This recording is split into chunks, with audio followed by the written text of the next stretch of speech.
Ici devant nous, devant la Garonne, à 200 mètres. De ce côté, nous avons le pont Aquitaine, à peu près 7 km. Et ici, qu'est-ce que nous avons? La digue qui protège les terres cultivées des inondations de la Garonne. Et cette digue qui était recouverte d'orties, recouverte de lièbles. Alors on voit ici les lièbles qui sont couchés et écrasés. Les lièbles, ce sont ces plantes avec des fleurs très attractives pour les coléoptères, pour les papillons et de nombreux autres insectes.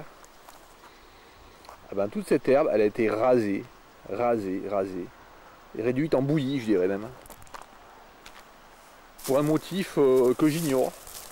Je pense qu'il n'y a pas de motif autre que la bêtise humaine.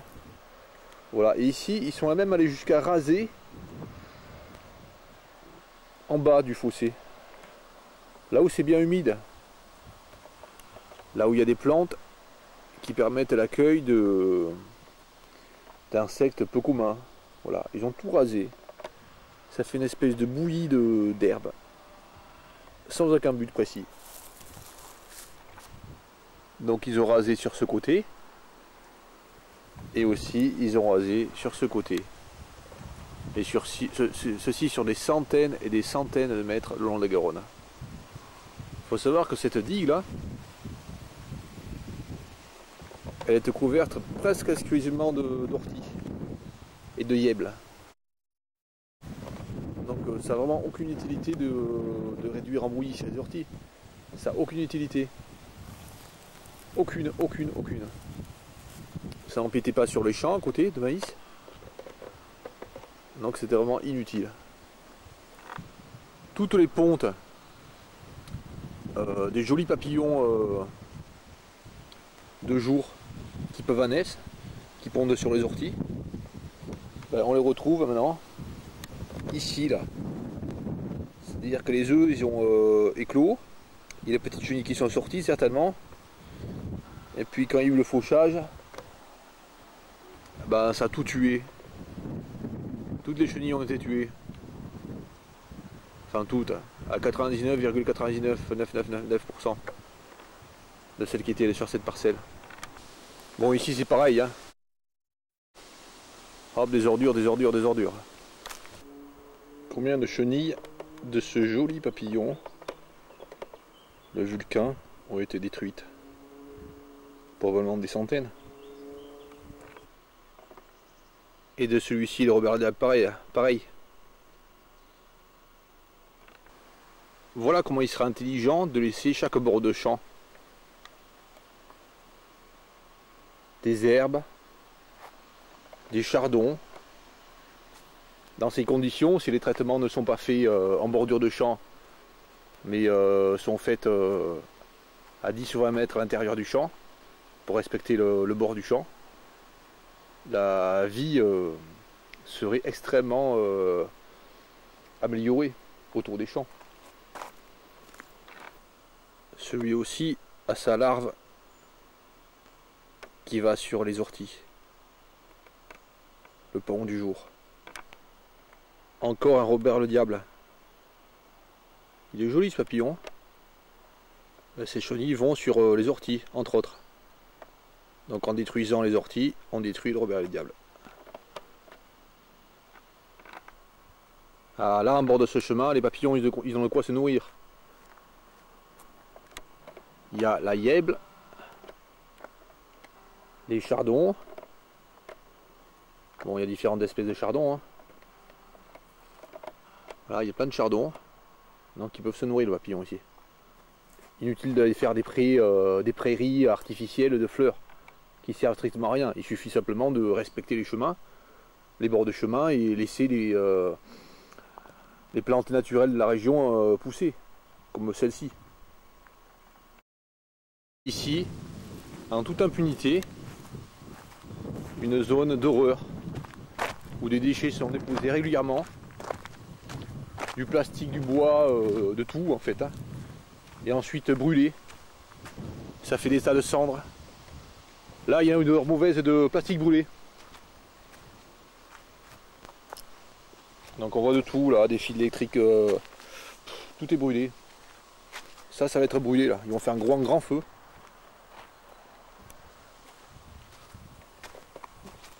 Là, des tas de gravats. Et quand on arrive vers la Garonne, qu'est-ce qu'on découvre? Que encore en toute impunité, avec des engins, des gros engins, des tracteurs, j'imagine, il était jeté des gravats vers la Garonne. Voilà, jusque sur le bord presque. Là.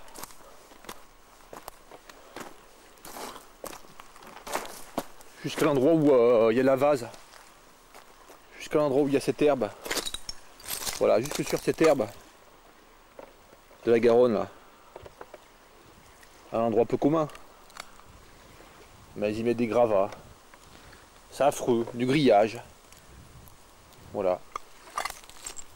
Affreux. Voilà comment ça devrait être. Et là, encore là, qu'est-ce qu'ils ont fait? Ils ont fait une connerie là encore. Parce que là, ils ont tondu en fait. Quelqu'un est venu tondre là. Bon, ce qui est pas de mal, ce qui est pas mauvais, c'est qu'ils ont enlevé tous les déchets là qu'il y avait. Parce qu'en fait, c'était bourré de bouteilles de plastique, de déchets échoués par la Garonne. Là, cette terre là, ici, toute noire, elle est hyper polluée. Car toutes sortes de déchets ont été brûlés ici. Des déchets ménagers, du plastique, de tout. Elle imagine bien qu'un jour, ben, ces déchets ils vont ruisseler dans la Garonne là, juste à côté. Là voilà un chemin pour passage de tracteur acceptable. De la lièvre de chaque côté. Ici c'est vraiment hyper riche en pont du jour et en Robert le Diable. Et près du petit cours d'eau il y a en plus des vulcains. Voilà, juste à côté, il y a la Garonne. Là, je monte sur un ponton. En bout de ce chemin, dans cette petite clairière, même topo, des déchets. Là, il faut qu'un véhicule, un petit fourgon, j'imagine, une petite camionnette arrive par ce petit chemin là, ici là, et arrive ici, dans cette clairière. Ici, c'est un cul-de-sac, ça va pas plus loin. On peut pas aller plus loin, après c'est la broussaille. Donc il serait extrêmement facile de coincer les personnes qui jettent ici.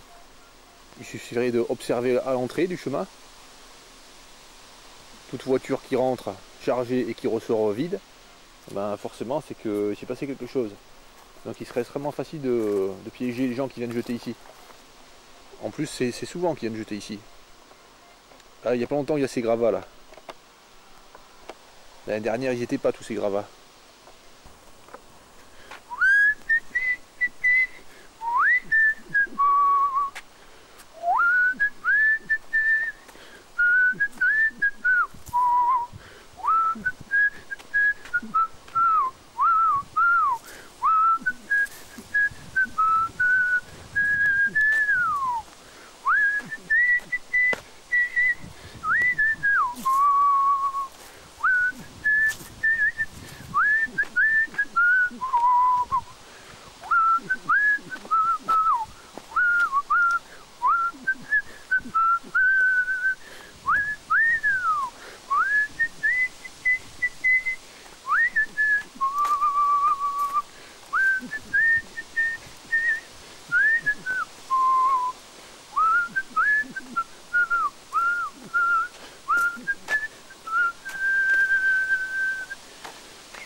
retournons à notre chemin de vie. Et ici, je trouve sur cette fleur de chardon, là ici, une cétoine noire, mais de très très belle dimension.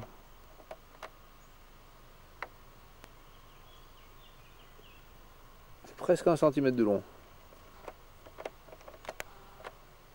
Elle fait peut-être un tiers de plus en longueur que les autres.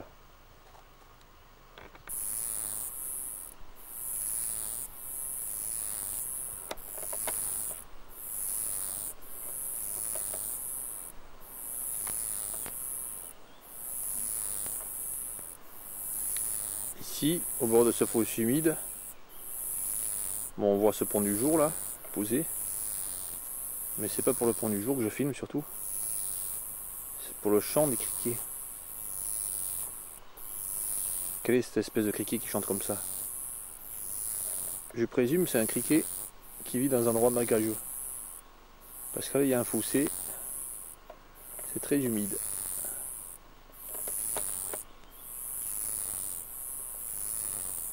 Je vérifierai ça en écoutant le DVD des criquets. Venu à notre point de départ. Là je présume que le petit projet débile va être de continuer à bien hacher toutes les ronces, toutes les lièbles surtout, à enlever les pruneliers qui permettent aux gazés de se reproduire, à enlever toutes les plantes intéressantes en fait. Là, ils vont tout hacher je pense. Là, ils ont commencé là. Je pense qu'ils vont continuer.